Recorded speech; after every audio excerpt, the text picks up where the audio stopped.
This year, I'm on a mission to run 42 marathons. And just last week, I was in Sydney running my 20th marathon, and yet I still make rookie mistakes. And that is the honest truth of it, isn't it? No matter how much you train, there are always mistakes to be made. Some are painful, some are hilarious, and some are just plain embarrassing. So today we're sharing some real-life marathon mishaps, mistakes that we've made, stories we've heard from the Running Channel office and the Running Channel community. So that we can all learn from them and hopefully never make them again. Welcome to Don't Make These Marathon Mistakes. Our first set of mistakes, a classic. You wouldn't try and drive across a country on an empty tank, so why do runners feel the need to try and conquer 26.2 miles without a proper fueling strategy? Here are a few of our nutrition horror stories, which we wish we'd never encountered. Yeah, and this first one is something I hear really often. It's a really common one, particularly for newer runners. And I'm sharing this one from the Running Channel clubs. This is someone's actual story. In the lead up to my first marathon, I repeatedly heard about the concept of carb loading and how important it is to have a big meal before a race. Me being satisfied with the first glance of the concept, I spent days leading up to the race attempting to become a human hoover. I stocked up on pizza, pasta, anything beige I could get my hands on, rather than taking the extra bit of time to learn exactly what best practice was. Having consumed my body weight for pre-race dinner, I arrived at the start line feeling bloated and sluggish. I took a good bit of running before I started to feel normal. Definitely not an experience I'd like to put myself through again. It's a classic tale of too much of a good thing. So that's the night before, but the race itself is where a lot of nutrition-based challenges crop up. This next story shows that even if your preparation is perfect, a single split-second decision can change everything. Training had gone perfectly. I had my nutrition plan absolutely dialed in. I was hitting my splits and felt great. Then, around mile 16, I was running through a huge crowd and my adrenaline was pumping. I passed an aid station handing out gels. I'd already taken my own at this point to my planned schedule, but in the moment I just thought, why not? Let's top up the tank, and grabbed one without thinking. My stomach, which had been perfectly happy to this point, immediately went on strike. Onset cramping and nausea, my race became a bit of a survival battle, all because of one impulsive decision that I wish I'd never made. Yeah, two classic nutrition nightmares, from a disastrous pre-race carb load to a stomach-churning mid-race gel. Both of those stories are very entertaining to look back on, but do highlight a crucial point that your nutrition strategy is just as important as your physical performance. Nailing nutrition is not about avoiding disaster, but about optimizing your performance. So starting with carb loading, the goal isn't to just stuff yourself into a food coma the night before the race. Proper carb loading begins a couple of days before the race, and you systematically increase the percentage of your calories that come from carbohydrates. What this means is it's going to fill your muscles with glycogen, and that's the fuel you're going to use on race day. In those final 48 hours specifically, you want to be reducing the fat and fibre. So stick to simple, easily digestible carbohydrates like white rice, pasta, potatoes. But how much should you eat? Well, it's recommended to have 6 to 12 grams of carbohydrates per kilo of body weight. And it might feel really boring, but your stomach will definitely thank you on the start line. For race day, we definitely recommend portable nutrition like gels. They're light, they're easy to carry, and they're going to top up your energy mid-race. The science-backed target to aim for is at least 30 to 60 grams of carbs per hour. But it's really important that you practice this and know which gels work for you. Your body absorbs different sugars like glucose and fructose through different pathways, and it's likely that the gels you're training with contain just one type of sugar, but they might also blend a couple. Each blend is unique. So if you take a new gel on race day, that could be your stomach's first attempt to tackle that particular combination of concentrated carbs. And there's one of the golden rules of race day nutrition, is train your stomach. Yeah, just like your legs, your stomach also needs to practice and adapt to processing and digesting that fuel while on the run. So make sure in your training itself, you're practicing that pre and mid-race nutrition, and then on race day itself, be really strict to put all those rehearsed methods into practice. Yeah, it's the best way to avoid running into any mishaps on race day, or needing to run to the Portaloo. After months of hard work, you'd think the easy part would be, well, the easy part, I guess, but for many runners, tapering is riddled with anxiety for ruining all of those dedicated months of hard work.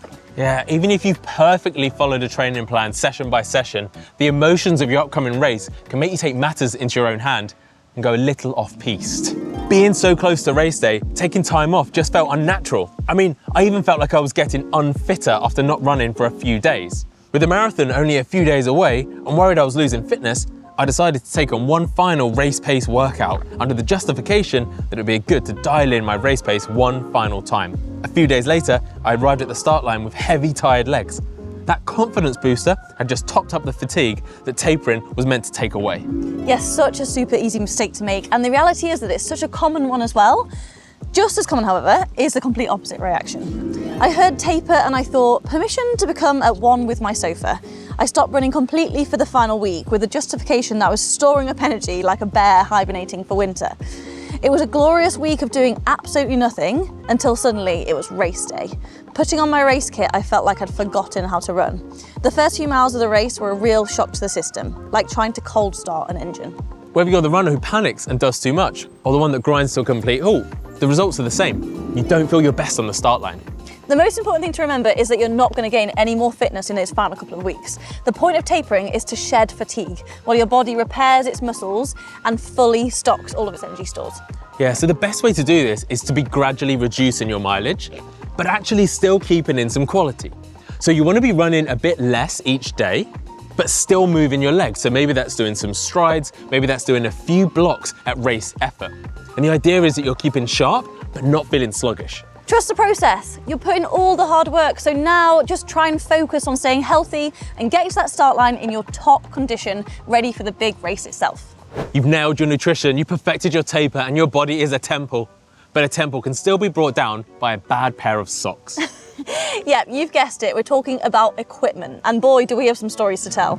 I was at the Race Expo full of excitement, and that's when I saw them. A super lightweight, high quality, elite looking pair of shorts. I bought them and now I was so excited to wear them and look great for my race photos. It was only once I dropped off my race bag that I realized my mistake. Unlike the trusty pair of shorts I wore through my training, this new pair has pockets designed for an era before the advent of the mobile phone. Without a belt, I set off juggling my gels and phone. My hands got sticky, my forearms ached. I couldn't even high-five anyone. I must have looked like I'd just robbed the nutrition stand, all for the sake of some fast-looking shorts.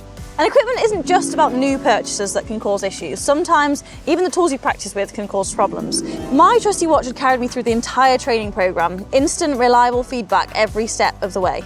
Come race day, I was set on hitting my goal pace every single mile. I wasn't running the marathon, I was just running after the numbers on a screen. And suddenly, they stopped lining up with the race markers. It all spiraled when we ran through a built-up area. The combinations of tall buildings and crowds made my GPS go crazy. I completely panicked and started sprinting to catch up to a pace that wasn't even real. I totally burned myself out chasing a ghost, all because I'd forgotten to listen to my own body. And these equipment experiences point to the #1 rule of running events, and you know this one, it's nothing new on race day.